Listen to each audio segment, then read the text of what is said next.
سب سے پہلے جو خواجہ آصف صاحب جن کی طرف اشارہ کر رہے ہیں کہ جنرل فیض حمید کے لگائے ہوئے بیج ہیں جو آج بھی کوشش کر رہے ہیں عمران خان کو ان کرنے کی، یہ کس کی طرف اشارہ کر رہے ہیں؟ بسم اللہ الرحمن الرحیم. بہت شکریہ نادیہ، تھینک یو. انفیکٹ جو ان کا اشارہ ہے وہ تو خود زیادہ بہتر بتا سکتے ہیں، لیکن جہاں تک میں سمجھ رہا ہوں خواجہ صاحب تو بڑے زیرک انسان ہیں اور بڑے سینئر پولیٹیشین ہیں. جہاں تک میں سمجھ رہا ہوں تو خیبر پختونخوا میں جو آج بھی پی ٹی آئی کی گورنمنٹ بنی ہے وہاں پر جنرل فیض حمید کی بٹھائی ہوئی جو ٹیم تھی اس کو چھیڑا نہیں گیا تھا. میکسیمم وہ لوگ جو تھے وہ سیکنڈ ایئر پر تھرڈ ایئر پر وہ موجود تھے، اور اس میں سے کافی سارے لوگوں کو ہم بائی نیم بائی فیس جانتے ہیں. ان کو نہ چھیڑ کر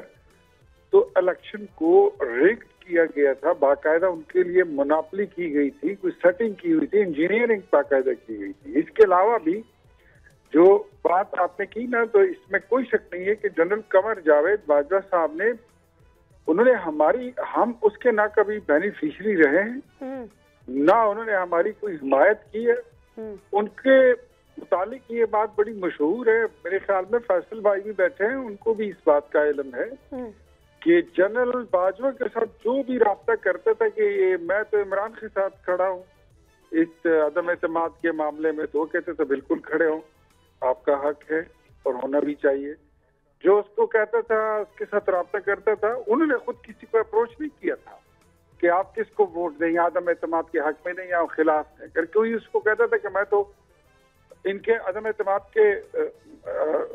حق میں ووٹ دینے جا رہا ہوں، عمران کی حکومت جو ہے اس کو عدم اعتماد سے ختم کرنے کے حق میں، تو وہ کہتا تھا بالکل ہونا چاہیے. جو اور اس کی تصدیق پھر عمران خان نے خود کی تھی جب اس نے کہا تھا کہ وہ نیوٹرل ہیں، اور کہتے ہیں کہ ہم نیوٹرل ہو چکے ہیں. اور نیوٹرل جو ہے، نیوٹرل کیا ہوتا ہے، وہ اس کے لیے ایک ورڈ بھی انہوں نے یوز کیا تھا کہ نیوٹرل تو جانور ہوتا ہے. کبھی اس کو اور بھی کچھ الفاظ کہے تھے. تو ہم تو اس کے کبھی بینیفیشری نہیں رہے ہیں اور کوئی احسان ان کا ہمارے ایز اے پارٹی تو نہ رہے ہو، لیکن انڈیویجولز تو کی بڑی ایک لمبی فہرست آ رہی ہے. لیکن اختیار ولی خان صاحب ذرا ایک چیز کو کلیریفائی کیجیے گا،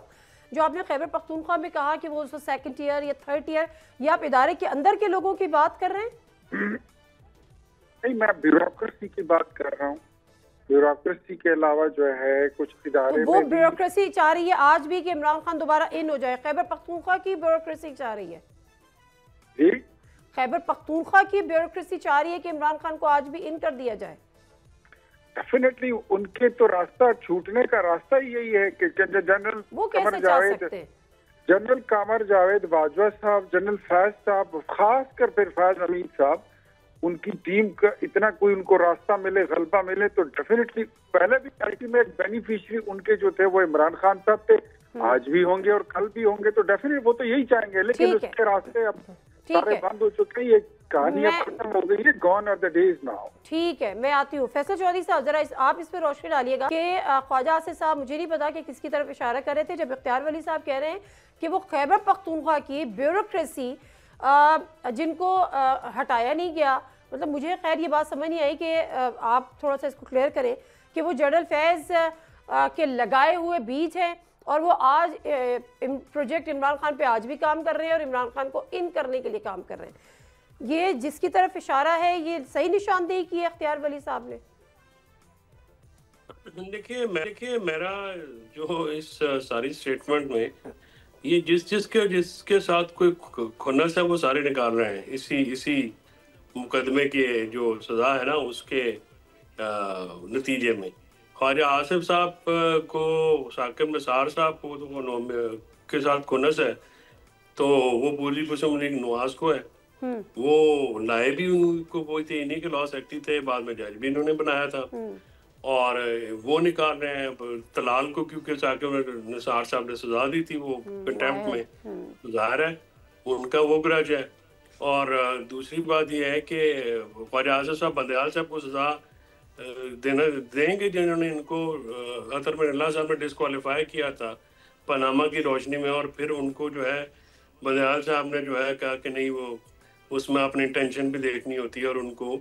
پھر جو ہے کسی کے کہنے کے اوپر جن کے کہنے پہ سیٹ ملی تھی شاید انہی کے کہنے کے اوپر ان کو معافی بھی ملی تھی. سو یہ جو سٹوریاں اگر یہ اس طرف جائیں گے